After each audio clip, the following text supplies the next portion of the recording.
Bonjour et bienvenue sur Résistance Historique.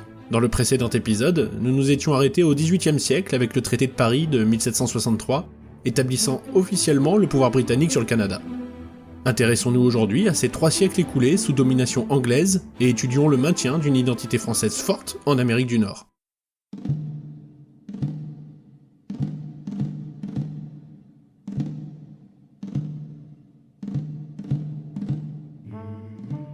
Suite à la révolte manquée de Louis-Joseph Papineau en 1837, le gouvernement britannique signe l'Acte d'Union. Cette union législative entre les provinces du Haut-Canada, loyalistes, et celles du Bas-Canada, francophones, fait écho au rapport de Lord John Durham qui propose l'assimilation des Canadiens français. L'anglais devient alors la seule langue officielle. À partir du milieu du XIXe siècle, la France et le Québec renouent officiellement leurs relations. En effet, les Canadiens français commencent peu à peu à se reconnaître comme constituant une nation. De plus, après une longue période de guerre européenne et coloniale entre l'Angleterre et la France, les deux pays décident de s'unir contre la Russie pour protéger, par l'intermédiaire de l'Empire ottoman, leurs intérêts. La somme de ces éléments permet alors la création d'un consulat à Québec en 1859. Un demi-siècle plus tard, quand la Première Guerre mondiale commence en 1914, tous les dominions de l'Empire britannique, dont le Canada, sont appelés à prendre part au conflit. Cependant, et ce pour la première fois dans l'histoire militaire du Canada, les forces canadiennes combattent en tant que corps d'armée distincts, sous les ordres d'un commandant canadien. Des batailles comme la bataille de Vimy, la bataille de Passchendaele et la bataille de la Somme sont reconnues depuis ce temps par la mémoire canadienne collective comme les prémices d'un Canada indépendant. Une première crise de la conscription voit le jour en 1917. Cette crise politique et militaire eut lieu jusqu'en 1918. Elle a été causée par un désaccord sur la question de la participation des Canadiens dans le conflit, et a une fois de plus soulevé des questions concernant les relations entre les Canadiens français et les Canadiens anglais. Les pertes totales du Canada pendant la Première Guerre mondiale se chiffrent à environ 67 000 morts et 173 000 blessés. Afin de bien mesurer l'ampleur de ces pertes, il faut les comparer aux 7 millions d'habitants qui constituaient le Canada au début du conflit.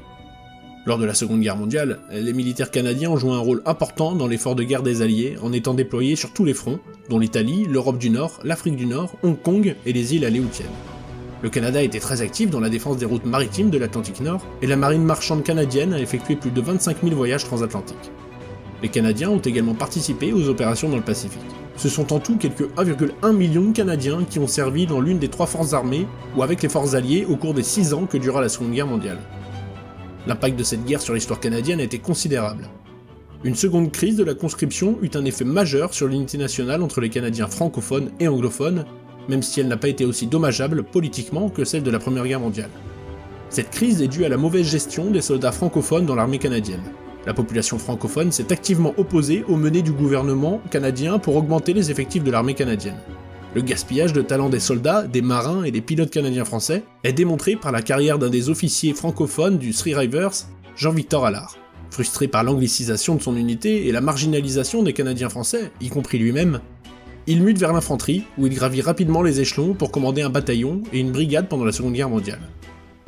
Les unités comme le Royal 22e Régiment, les Fusiliers Mont-Royal, le Régiment de la Chaudière et le Régiment de Maisonneuve ont tous des bilans exceptionnels durant la Seconde Guerre mondiale.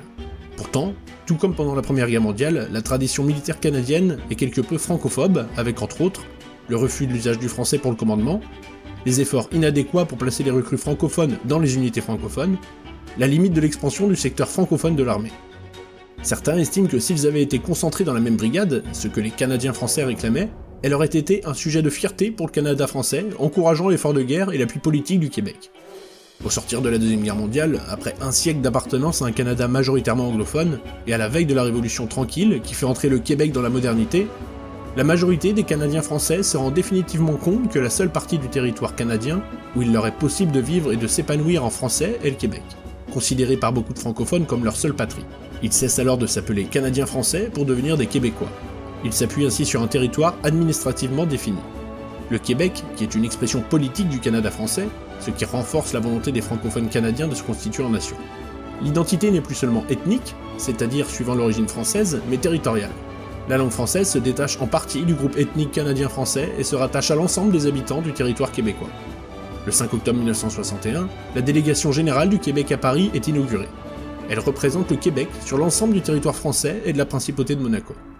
En visite officielle au Canada en 1967, le général de Gaulle lance depuis le balcon de l'hôtel de ville de Montréal un vibrant « Voilà ce que je suis venu vous dire ce soir, en ajoutant que j'emporte de cette réunion inouïe de Montréal un souvenir inoubliable. La France entière sait, voit, entend ce qui se passe ici. Et je puis vous dire qu'elle en vaudra mieux. Vive Montréal, vive le Québec.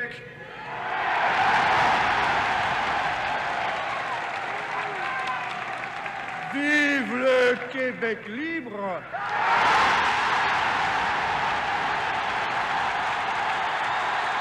Les 500 000 Montréalais massés devant le chef de l'État français sont en liesse. Pour la grande majorité des Québécois francophones, la déclaration du général de Gaulle résonne comme un encouragement aux revendications indépendantistes. Mais le gouvernement d'Ottawa, la capitale fédérale du Canada, est profondément choqué et regrette certaines déclarations faites par le président. De Gaulle devra écourter son voyage. L'Assemblée nationale du Québec adopte la Charte de la langue française en 1977.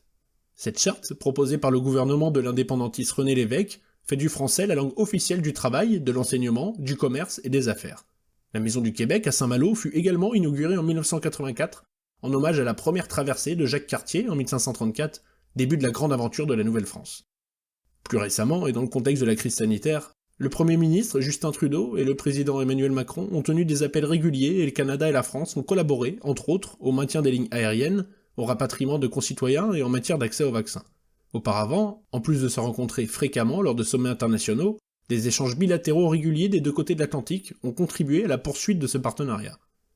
Le Premier ministre Justin Trudeau a effectué une visite bilatérale en France en avril 2018, accompagné de 4 ministres, ainsi que d'une délégation commerciale représentant les domaines de la technologie verte et de l'intelligence artificielle.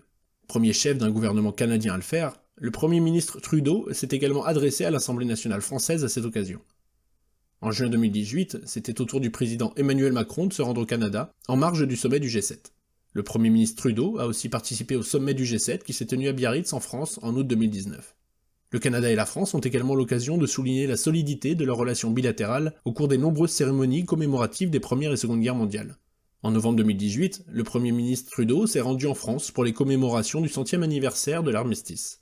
Le Premier ministre a également assisté aux commémorations du 75e anniversaire du débarquement de Normandie, le 6 juin 2019. Membre permanent du Conseil de sécurité des Nations Unies, de l'Organisation du traité de l'Atlantique Nord, du G7 et du G20, pays fondateur de l'Union européenne et partenaire principal au sein de la francophonie, la France est un allié majeur pour le Canada sur la scène internationale. Le Canada et la France entretiennent une collaboration étroite en matière de politique étrangère. Les deux pays collaborent dans de nombreux points chauds du monde, comme le Sahel, les pays baltes et le Moyen-Orient. Au Sahel, le Canada fournit un appui de transport aérien à l'opération française Barkhane. Les troupes canadiennes et françaises font également partie du déploiement de l'OTAN dans les pays baltes, les troupes françaises ayant servi en Lituanie et en Estonie, tandis que le Canada dirige le déploiement de la présence avancée renforcée en Lettonie. Le Canada et la France sont aussi engagés au sein de la mission de l'OTAN en Irak. Il existe aussi d'excellentes relations au niveau universitaire. Comme la France compte de nombreux centres d'études canadiens et que des centaines d'accords d'échange d'étudiants ont été conclus entre des établissements d'enseignement supérieurs canadiens et français, les étudiants français sont très nombreux à se rendre au Canada chaque année. Par ailleurs, la France est l'une des destinations les plus prisées des étudiants de niveau postsecondaire canadien, notamment parmi les pays non anglophones. Le Canada a signé un premier accord relatif à la mobilité des jeunes avec la France en 1956. Le dernier accord, en vigueur depuis 2015, permet aux jeunes Canadiens et Français de 18 à 35 ans de travailler, voyager et faire des stages dans l'autre pays pendant une période pouvant aller jusqu'à 24 mois. En France, le Canada est représenté par l'ambassade du Canada à Paris. Le Canada a des consulats dirigés par des consuls honoraires à Lyon, Nice, Saint-Pierre-et-Miquelon et Toulouse. La France est représentée au Canada par son ambassade à Ottawa. Elle a des consulats à Vancouver, Toronto, Montréal, Québec et Moncton. Vous l'aurez compris, nos deux pays ont une histoire étroitement liée et le maintien de relations poussées est nécessaire pour entretenir ces souvenirs. Montréal est d'ailleurs la deuxième plus grande ville francophone du monde, après Paris.